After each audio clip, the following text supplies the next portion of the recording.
अच्छा हो जाएगा, आगे से ले लो अच्छा हो जाएगा। ফুলভিত্তিক পর্যটনে কর্মসংস্থান বাড়ছে, খুশি এলাকার বাসিন্দারা। পূর্ব মেদিনীপুর জেলার পাঁশকুড়া ফুলের জন্য বিখ্যাত। পাঁশকুড়ায় সারা বছর ফুলের চাষ হয়, দূর দূরান্ত থেকে মানুষ ফুল দেখতে আসেন। একটি ফুল ভিত্তিক পর্যটন কেন্দ্র গড়ে উঠেছে, আর এর ফলে কর্মসংস্থানের সুযোগ বাড়ছে। স্থানীয় বাসিন্দারা খুশি। কাঁসাই নদীর তীরে খিরাইয়ের দোকান্ডা গ্রাম, প্রত্যন্ত এই গ্রাম বর্তমানে ফুলপ্রেমীদের কাছে আকর্ষণের কেন্দ্রবিন্দু। এই গ্রাম ফ্লাওয়ার্স ভ্যালি হিসেবে পরিচিতি লাভ করেছে, তাই প্রতি বছর ফুলপ্রেমীদের ভিড় বাড়ছে কংসাবতী নদীর কূলে এই গ্রামে।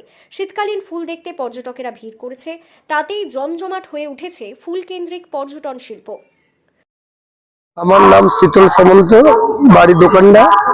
এই খিরাই মেলা হচ্ছে যে একজন কৃষক দোকানদার বলতে পারেন। এখানে আগত পর্যটকদের জানাই স্বাগতম। আচ্ছা, আগামী দিনে যাতে আরো পর্যটক আসে, ব্যবসা। সূর্যাস্ত কিংবা সূর্যোদয়ের সোনালী আভার সাথে সঙ্গে মৌমাছির গুঞ্জন যেন সৃষ্টি করে এক অপরূপ মেলবন্ধন। পাঁশকুড়ার বিভিন্ন এলাকার মানুষজনের অর্থ উপার্জনের অন্যতম পথ হলো ফুল চাষ। এই ব্লকের ফুল পাড়ি দেয় ভিন রাজ্যে ও বিদেশে। রেলপথে পাঁশকুড়া স্টেশনের পরের স্টেশনই হলো খিরাই।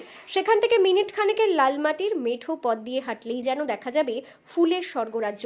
ফুলের এই স্বর্গরাজ্য নিয়ে ভারতীয় রেলওয়ে মিনিস্ট্রি থেকেও প্রচারমূলক সোশ্যাল মিডিয়া পোস্ট করা হয়েছে একাধিকবার। এর পাশাপাশি বর্তমান সময়ের সোশ্যাল মিডিয়ার কারণে অত্যন্ত জনপ্রিয় হয়ে উঠেছে এই জায়গা। আসছে সাধারণ মানুষ, বাড়ছে কর্মসংস্থান।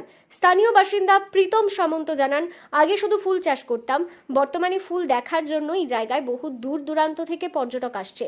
কেউ ওড়িশার কটক, পুরীর পাশাপাশি পশ্চিমবঙ্গের বিভিন্ন জেলা থেকে পর্যটকেরা ভিড় করছে। হাওড়া জেলা ডোমজুড় থেকে এসেছি। খুবই সুন্দর লাগছে।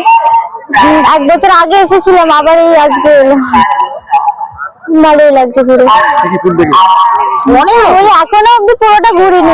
ফুলের কারণে পর্যটন কেন্দ্রের বিকাশ ঘটেছে। এলাকার যাতায়াত ব্যবস্থা শুরু করে দোকানপাটের বিক্রি বেড়েছে কর্মসংস্থান। প্রশাসনের কাছে অনুরোধ করব, যাতে আগামী দিনে আরো বেশি পর্যটক আসে, সেই দিকে নজর দেওয়া করে আমরা আরো বেশি উপকৃত হব।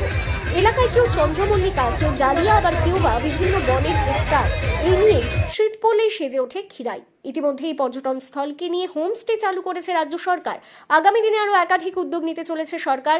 চলতি বছর নভেম্বর থেকে ফুল দেখতে খিরাইয়ে পর্যটকদের ভিড়। এই ভিড় থাকবে ফেব্রুয়ারির শেষ পর্যন্ত।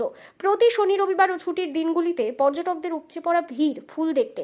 এরপর ফুল কেন্দ্রিক পর্যটন কেন্দ্রে বসেছে নানান ধরনের দোকান। বেড়েছে পেশা। ফুলপ্রেমী পর্যটকদের কারণে প্রত্যন্ত গ্রামের অর্থনৈতিক মানচিত্র বদলে যাচ্ছে। পূর্ব মেদিনীপুর জেলার পাঁশকুড়া থেকে সৈকত শ্রীর রিপোর্ট, লোকাল 18 বাংলা।